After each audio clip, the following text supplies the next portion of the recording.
चलिए इस वीडियो में हम कक्षा 9 के पाठ बहुपद की एक्सरसाइज 2.1 का दूसरा सवाल करते हैं। दूसरे सवाल में हमारे 4 भाग हैं और ये चारों सवाल करते हैं। ठीक है, इसमें क्या बताना, निम्नलिखित में एक्स स्क्वायर का गुणांक लिखिए। ठीक है, तो पहला भाग करते हैं।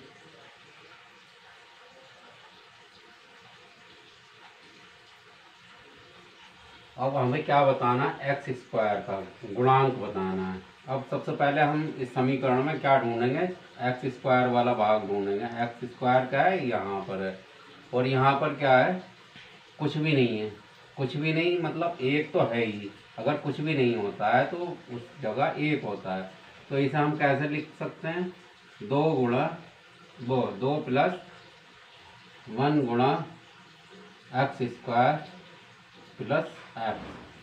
तो इसमें एक्स स्क्वायर का क्या गुणांक हुआ, 1। तो इसमें क्या लिखेंगे हम, इसका उत्तर एक्स स्क्वायर का गुणांक 1 है। यह हो गया इसका उत्तर। अब दूसरे भाग में क्या है, हमारा दिया हुआ है 2 minus x square plus x cube. तो इसे लिखेंगे हम 2 minus x square plus x cube. तो इसमें क्या ढूंढेंगे, सबसे पहले एक्स स्क्वायर कहाँ है, एक्स स्क्वायर यहाँ पर है। तो इसमें भी पिछले भाग की तरह कुछ भी नहीं है। तो कुछ भी नहीं है मतलब एक तो है ही। तो इसको कैसे लिख सकते हैं हम, 2 plus -1 square plus x cube. तो यहाँ पर क्या हुआ गुणांक इसका, -1। तो क्या उत्तर हुआ, एक्स स्क्वायर का गुणांक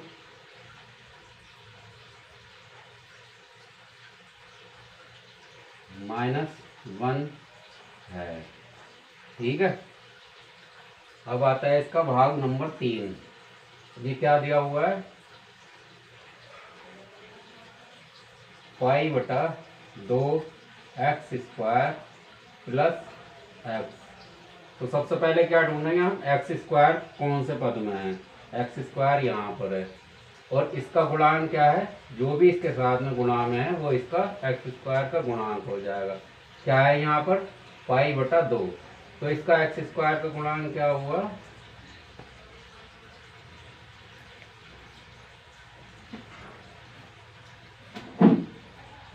π/2 है। ठीक है ना, ये हुआ इसका उत्तर, ये इसका है और ये इसका उत्तर है। अब यहाँ पर क्या दिया हुआ है चौथे भाग में, √2 एक्स -1। अब यहाँ पर आप देखते हैं कि एक्स स्क्वायर का कोई पद है ही नहीं। तो क्या होगा, एक्स स्क्वायर का गुणांक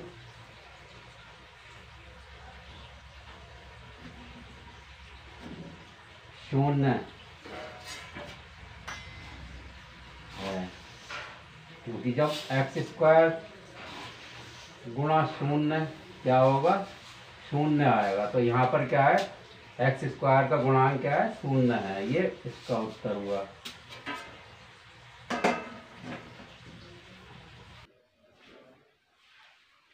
अब सवाल नंबर आता है 3।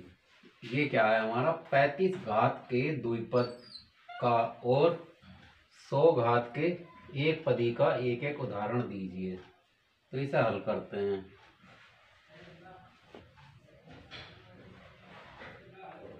इसका क्या मतलब है, जो x की घात यानी कि जो चर होगा उसकी घात 35 और क्या हो, 2 पद, एक पद ये हो गया, एक पद और हो कोई, जैसे 5 ले लो। तो ये क्या हो गया, x की घात 35 और प्लस x 5। ये क्या हो गया, 35 घात के द्विपद का ये एक उदाहरण हो गया। ऐसे ही आप दूसरा कोई भी लिख सकते हो, मान लो 10x की घात 35 प्लस 25। ऐसे ही आप अपने भी उदाहरण बना सकते हो। 5x की घात 35 प्लस 100 या -100, कुछ भी आप ये इस तरीके से। बस क्या करना, एक पद ये, एक पद और जो चर वाला है वो x की घात 35 लेनी है। तो आप इन तीनों उदाहरणों में देख सकते हैं इसकी घात जो है 35 है और दो पद वाला उदाहरण है ये हमारा। ठीक है, अभी ये है हमारा 100 की घात, लेकिन एक पद ही होना चाहिए वो। ठीक है, तो एक पद यानी कि आप 100 की घात दिखानी है तो जो x की घात है वो 100 होनी चाहिए। ठीक है, ऐसे ही ये उदाहरण हो गया। और पद एक होना चाहिए, तो एक पद है और x की घात जो है 100 है। ऐसे ही मान लीजिए दूसरा उदाहरण ले लीजिए, 3x की पावर 100, 25x की घात 100। तो ये इस तरीके से x की घात जो है 100 होनी चाहिए और एक पद होना चाहिए। तो ऐसे ही आप अपने उदाहरण कुछ भी बना करके लिख सकते हैं, लेकिन उसमें यह होना चाहिए x की घात 100 और सिंगल पद वाला होना चाहिए, जैसे ये है। इसके बाद में कुछ प्लस माइनस कुछ भी नहीं होना चाहिए। ठीक है,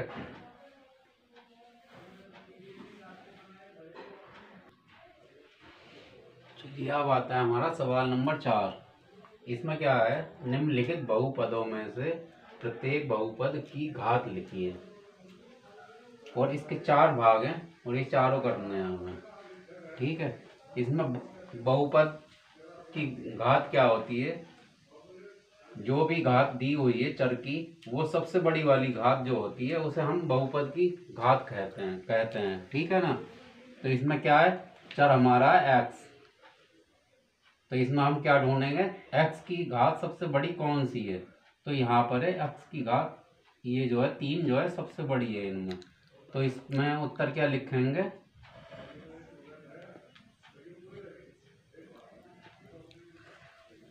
इस बहुपद में बहुपद की घात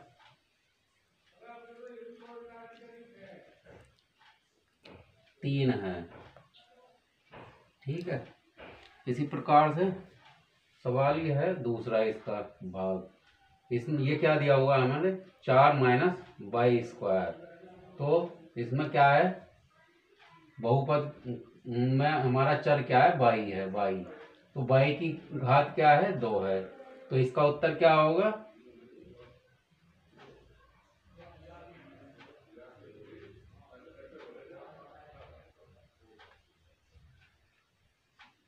इस बहुपद की घात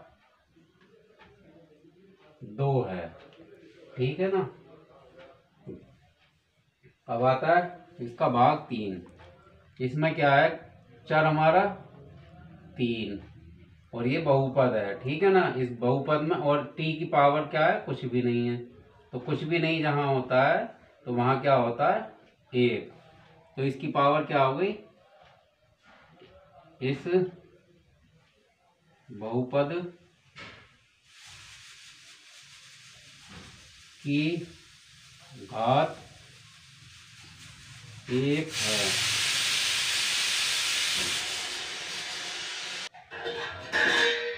अब इसका आता है भाग नंबर 4। अभी इसमें क्या दिया हुआ है, हमें केवल 3 दिया हुआ है। अब क्या है, ये बहुपद तो है लेकिन इसमें कोई चर नहीं है। तो चर नहीं है तो इसमें क्या होगा, इस बहुपद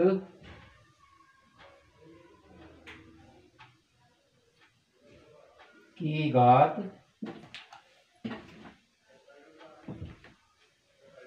0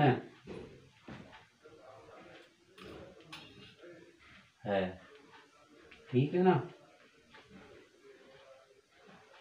तो इसमें आपको समझ में आ गया होगा बहुपद क्या, बहुपद में जो भी चर होते हैं उनकी जो सबसे बड़ी घात होती है। जैसे अब इसमें x की घात 1 है, इसमें x की घात 2 है और इसमें x की घात 3 है। तो घात सबसे बड़ी जो होती है वही उसकी घात मानी जाती है बहुपद की, ठीक है ना। अब इसमें घात 1 मानी जाएगी, इसमें घात 2 दी हुई है 2 मानी जाएगी, इसमें चर है ही नहीं तो उसकी घात क्या मानी जाएगी 0, क्योंकि जब चर है ही नहीं तो इसलिए इसकी घात 0 मानी जाएगी। चलिए अब इस पार्ट का, इस एक्सरसाइज का आखिरी सवाल है और इस सवाल के 6 भाग हैं, ठीक है। इसे हम करते हैं। ये क्या है, इसमें क्या करना है हमें बताइए कि निम्नलिखित बहुपदों में कौन कौन बहुपद रैखिक, कौन कौन द्विघाती और कौन कौन त्रिघाती हैं, और ये हमारे इनके भाग दिए हुए हैं। तो सबसे पहले हमें इसे हल करने के लिए हमें ये जानना होगा ये जो रैखिक है, द्विघाती है, त्रिघाती है, ये क्या होता है। रैखिक में क्या होता है, जो चर की घात होती है, जो बहुपद में चर दिया हुआ आता है उसकी सबसे बड़ी घात जो है 1 होनी चाहिए, ठीक है, तो वो हो जाएगा रैखिक बहुपद।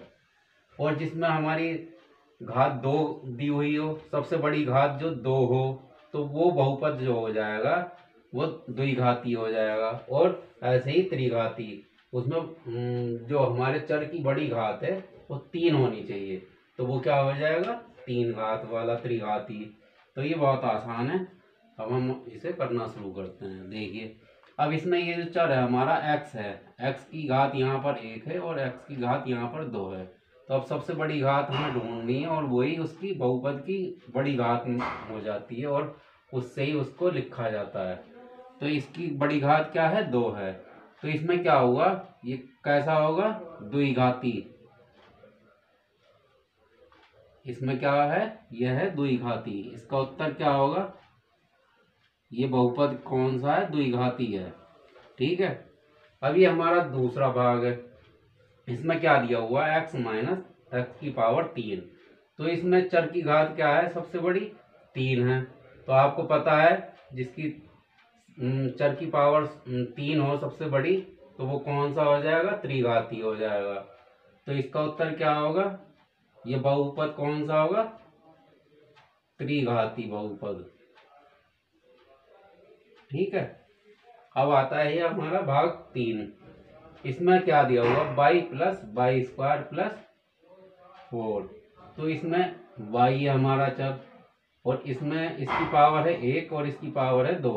तो हमारी क्या हो जाएगी, सबसे बड़ी पावर क्या है 2। तो ये कौन सा हो जाएगा बहुपद, ये हो जाएगा द्विघाती। जैसा कि अभी आपको बताया था, जिसकी पावर 2 हो सबसे बड़ी तो वो हो जाएगा द्विघाती। अब यहाँ पर है हमारा 1 प्लस एक्स। अब यहाँ पर चर है हमारा x, अब इसकी घात क्या है 1।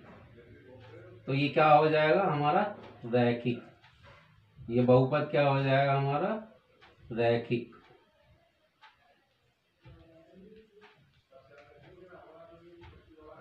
ठीक है ना।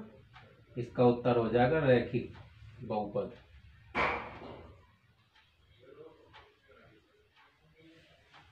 ठीक है। अब इसका भाग है 4। तो इसमें क्या है, क्या दिया हुआ है हमें 3t दिया हुआ है, 3t। तो इसका चर क्या है हमारा t है और इसकी घात क्या है, अगर कुछ नहीं है तो क्या लगा हुआ है इस पे 1 है। तो ये हमारा क्या हो जाएगा बहुपद रैखिक, ठीक है। अब ये आता है हमारा 5वां भाग। इसमें क्या दिया हुआ r की घात 2।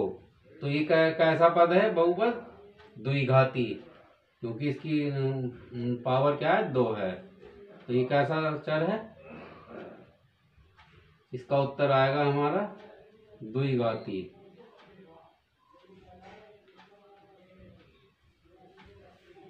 ठीक है। अब ये हमारा अंतिम है, अंतिम भाग है इसका। इसकी पावर कितनी दी हुई है 3। तो ये आपको पता है कौन सा हो जाएगा त्रिघाती।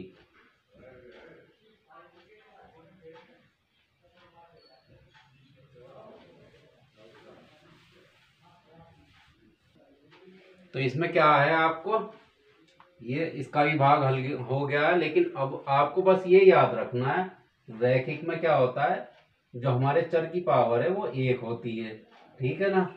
और द्विघाती में क्या होता है, हमारे बहुपद की पावर क्या होती है, 2 होती है। सबसे बड़ी पावर जो होती है उस बहुपद की 2 होनी चाहिए। और त्रिघाती में क्या होता है, इसकी पावर जो है सबसे बड़ी 3 होनी चाहिए। और ये आपको समझ में आना चाहिए। तो ये बहुत आसान है सवाल, ठीक है ना।